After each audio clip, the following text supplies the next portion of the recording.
compelling sources to bring you, well, powerful insights. Today, we're taking a deep dive into something really fascinating, I think. It's this blend of ancient wisdom and modern human connection. Specifically, the art of the forbidden compliment seen through a Stoic lens. Our mission here is to explore these unique compliments, understand why they seem to have such an impact, and maybe see how they reveal a deeper understanding of attraction and, importantly, self-possession. We're drawing insights today from excerpts on Stoic compliments for magnetic attraction. Yeah, and what's really interesting here, I find, is how phrases that seem simple on the surface can carry just immense weight, almost a magnetic pull, like you said, but only when they're rooted in, real intention and sharp observation, not just flattery. We'll explore how these specific compliments really stand apart. They don't just speak to the person receiving them. They actually shed light on your presence, your clarity, your calm power as the person giving the compliment. It's less about the words themselves and maybe more about the character they signal. Okay, right. Let's unpack that a bit, because think about it. Most compliments we hear or give, they're pretty forgettable, aren't they? You're hot, you're cute, maybe you have nice eyes. They're nice enough, I guess, but they just vanish almost instantly. But this source suggests there are these forbidden compliments, phrases so potent they actually move someone on a much deeper level. They create this resonance that just goes way beyond the superficial. And that raises a really key question, doesn't it? What makes a compliment forbidden or just more powerful? Why does it stick? I think it comes down to revealing an essence, not just pointing out something external. It shows your observation is sharp, that you see past the obvious stuff, and that your appreciation is rooted in something, well, substantial, something rare. These aren't lines designed to get something from someone. They're about acknowledging what you genuinely see, deeply. Absolutely. Okay, so let's get right into the first one. This one I find particularly striking.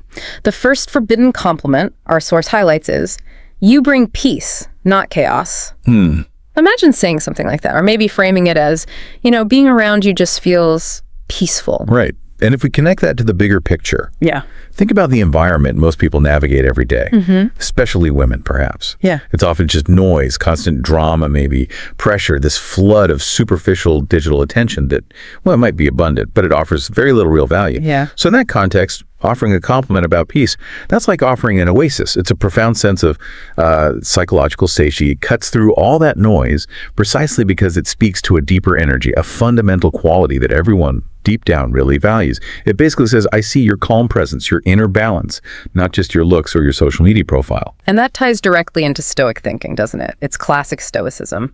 Our source even quotes Marcus Aurelius, who famously said something like, "The nearer a man comes to a calm mind, the closer he is to strength." So this compliment isn't just about what you say. It's deeply connected to what you yourself embody. It reflects your own state of mind, right? Your inner calm allows you to genuinely recognize and appreciate that same quality in someone else. It becomes a compliment that says almost as much about you, the discerning giver, as it does about the receiver. Precisely. You're not just complimenting them, you're sort of reflecting a shared, deeply held value back at them. The Stoics worked really hard to cultivate ataraxia, that state of, robust tranquility, being undisturbed by external stuff. So when someone who values that sees that same inner calm in another person, acknowledging it, that becomes a really powerful connection. It's a signal of alignment, of shared principles that run way deeper than just appearances. But let me ask you this. Do you think it could ever be misunderstood? Like maybe implying they should be peaceful for you? Ah, that's a really good point. Yeah, it definitely could, I suppose, if it's delivered without genuine presence, without that grounding. The power isn't in demanding peace from them. It's about observing it. It's about recognizing their innate, tranquil presence. It's not an expectation you're placing on them. It's about seeing that they are a source of calm because that's who they are, not because you happen to need it right then. It reflects their state. Gotcha. So it's observation, not projection. Exactly. Okay, moving on. Here's where it gets, I think, really interesting. We're moving beyond inner calm to how you perceive someone's actual character. The second forbidden compliment is, "You're the kind of woman I respect, not just desire." Our source suggests framing this maybe as, "You're the kind of woman I admire for how you carry yourself, not just how you look." Wow. That really shifts the whole dynamic, doesn't it? It signals a totally different kind of interest. It really does. Because desire, it's important attraction, obviously, but it can be incredibly fleeting. Burns bright, burns fast. It often fades pretty quickly if it isn't paired with something more solid, like genuine respect. So By explicitly saying you respect how someone carries themselves, their character, their integrity, you immediately stand out. You differentiate yourself from what can often feel like just a sea of superficial interactions. You're signaling that your interest is anchored in real value, in substance, not just some fleeting impulse or aesthetic appeal. It communicates that your attraction is earned through observing their virtue, not just handed out freely. And that lines up perfectly with Stoic virtue ethics, where character is absolutely paramount. Yeah, it reminds me of another powerful quote from Marcus Aurelius, the source mentions. Waste no more time arguing what a good man should be one. It's about demonstrating your values through your perception, isn't it? You're not just talking about respect, you're actively showing that you are the kind of person who values character and self-possession. And in a world just saturated with superficial attention where everyone's constantly trying to grab a glance, but respect, that truly is a rare currency, incredibly valuable. It shows you're not just looking for a quick spark, but maybe a lasting fire, one fueled by real esteem. And that rarity, that's exactly what makes it so impactful. Yeah. When you meet someone who genuinely seems to value your character over just your immediate attractiveness, it creates a different kind of connection. It resonates differently. It kind of pushes you to think critically about what attraction really is. Is it purely physical? Or does it extend into that realm of, shared virtues and mutual admiration? Though some might argue physical attraction has to come first. How do you see those two working together? Is respect meant to replace desire? That's a crucial distinction. No, I don't think it's about replacing desire at all. It's more about elevating it. Desire on its own, unchecked. It can be purely impulsive, reactive. But when you pair desire with respect, it transforms into something much more robust, more meaningful. It suggests a deeper, more intentional kind of interest, one that recognizes the whole person, not just their physical form. And that's what fosters real, sustainable connection, I think. Seeing the whole picture. Makes sense. Seeing the whole person. Okay, now for the third one. And this might be the most powerful forbidden compliment of the three. You remind me of the kind of woman I could build something with. The source points out, this isn't flashy, it's definitely not poetic, you won't hear this line in a rom-com, but wow, it absolutely plants a significant seed. It hints at something much bigger than just a pickup line. It speaks to purpose, potential. Yeah, this one really hints at depth, doesn't it? And direction, vision. You're communicating that you see possibility, you see a foundation, maybe even a future. And crucially, not because you're lonely or desperate, but because you are selective. Because you recognize genuine strength and potential when you encounter it. The Stoic approach isn't about rushing into bonds because of external pressure or neediness. He chooses carefully, with intention, aligning with his own purpose. So when he speaks of future potential, it's coming from this centered intention, this clear sense of his own life's direction. It shows he's not just looking for a companion, maybe, but a co-creator, someone who could contribute meaningfully to a shared, purposeful life. Exactly. So it's attractive because it hints at purpose, at a shared path, not just some fleeting attraction. It speaks directly to that often unspoken desire for meaning, for contribution, for a life built on solid ground.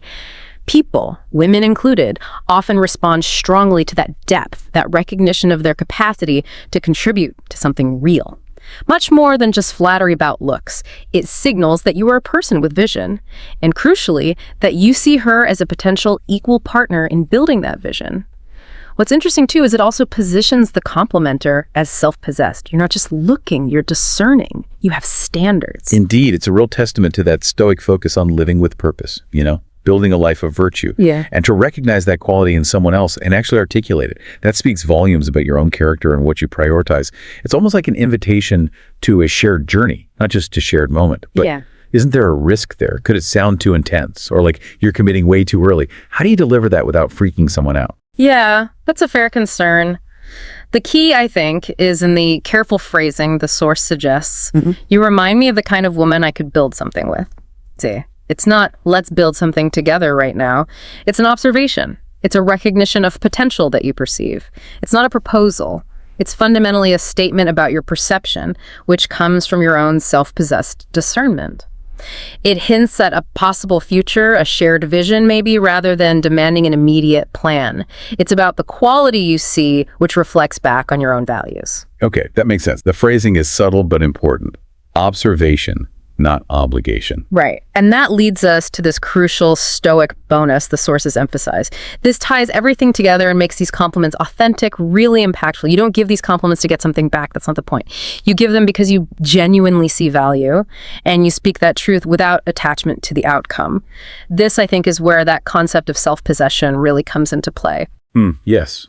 This is where the Stoic influence is crystal clear, isn't it? The Stoic doesn't need to impress anyone to feel validated. They don't need a specific reaction to feel okay. He observes deeply. He honors what is genuinely honorable in another person, and then he moves on with grace. Whether the compliment lands perfectly or just falls flat, it doesn't matter to his inner state. The real reward isn't the other person's reaction or what you might gain. The true reward, the real sign of Stoic mastery and self-possession, is your ability to speak truth, to express genuine appreciation without seeking anything in return. Your inner calm remains undisturbed. And this raises a really important question for you listening right now. What stands out to you about this approach, this kind of detached way of complimenting? How does it challenge the usual way we think about giving and receiving compliments, where there's often this unspoken expectation of something back? Yeah, that expectation of getting something back. That's where most compliments just fall flat, isn't it? They feel transactional. But when you deliver a compliment from that place of genuine observation, of self-possession, it just elevates the whole interaction. It stops being a tactic, and it becomes an authentic expression of your discernment. And that authenticity, paradoxically, is far more attractive than any clever line could ever be.